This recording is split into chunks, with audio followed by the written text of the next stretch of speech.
तो conditional probability के जितने भी कंसेप्ट आपने अभी तक पढ़े हैं, उन पर बेस्ड एक कंसेप्ट टेस्ट है। इसमें यह दिया गया है कि 2 डाइस को थ्रो किया जाता है, तब उन पर आने वाले नंबर्स डिफरेंट हैं। अब हमें उस इवेंट की प्रोबेबिलिटी फाइंड करनी है जबकि डाइस पर आने वाले नंबर्स का सम 4 के इक्वल है। तो मैं चाहूंगा कि आप इस क्वेश्चन को खुद से सॉल्व करने की कोशिश करें। So please pause the video here and take 3 minutes to solve this question. I hope आप सभी ने इस क्वेश्चन को सॉल्व कर लिया होगा। तो चलिए अब इसे डिस्कस करते हैं। हम जानते हैं कि जब हम 2 डाइस को थ्रो करते हैं, तब हमें सैंपल स्पेस यह मिलता है, जिसे हम सेट ऑफ ऑर्डर्ड पेयर्स की फॉर्म में कुछ इस प्रकार भी लिख सकते हैं। अब हमें यह गिवन है कि डाइस पर आने वाले नंबर्स डिफरेंट हैं।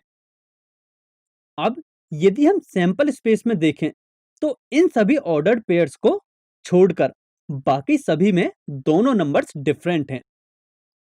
सो इस रैंडम एक्सपेरिमेंट का सैंपल स्पेस यह होगा।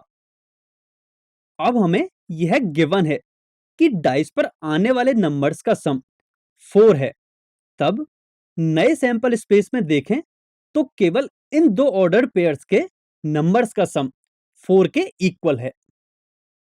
अब इस इवेंट की प्रोबेबिलिटी की बात करें तो यह हमें 2/30 के इक्वल मिलेगी, क्योंकि नए सैंपल स्पेस में टोटल ऑर्डर्ड पेयर्स हमारे 30 हैं, जिसे हम आगे सिंप्लीफाई करके लिख सकते हैं 1/15। अब हम इसे कंडीशनल प्रोबेबिलिटी के कंसेप्ट से समझते हैं। 2 डाइस थ्रो करने पर रैंडम एक्सपेरिमेंट के सैंपल स्पेस हमें यह मिल चुका था। अब माना इवेंट ई है, जो कि यह रिप्रेजेंट करता है कि डाइस पर आने वाले नंबर्स का सम 4 है, तब इन सभी ऑर्डर पेयर्स के लिए नंबर्स का सम 4 के इक्वल है। सो इवेंट ई इस सेट के इक्वल होगा। अब माना इवेंट एफ डाइस पर आने वाले नंबर्स के डिफरेंट होने को रिप्रेजेंट करता है, तब इवेंट एफ इस सेट के इक्वल होगा। अब हमें probability of E by F की वैल्यू फाइंड करनी है, जिसे हम इसके इक्वल लिख सकते हैं। अब यदि हम प्रोबेबिलिटी ऑफ एफ फाइंड करें तो यह हमें 5/6 के इक्वल मिलेगी।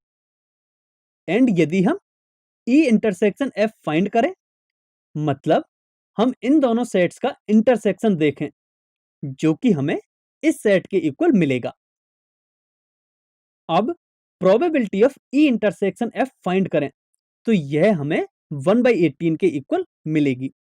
अब probability of F and probability of E intersection F की वैल्यू इस फॉर्मूले में पुट करने पर हमें probability of E by F की वैल्यू 1/15 के इक्वल मिलती है।